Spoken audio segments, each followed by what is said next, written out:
Usted se ha planteado que lo importante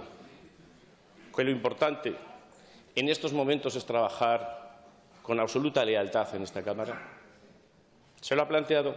Con lo que está cayendo en este país, ¿de verdad usted es consciente que puede encontrar la lealtad suficiente en sus socios de gobierno?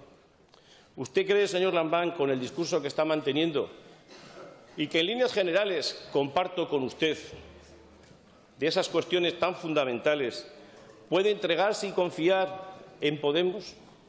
Es hora de dejarse de ambigüedades, de chantajes, es hora de dejarse de amenazas. Usted dice una cosa, señor presidente, pero pacta con quienes dicen lo contrario, señor presidente. Y es hora de que nos tomemos las cosas más en serio.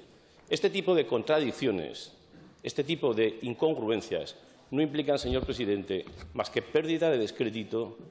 Y yo le digo que es hora de que piense más en los aragoneses, porque si no, al final su inacción va a convertirse en un problema para esta comunidad autónoma, señor presidente.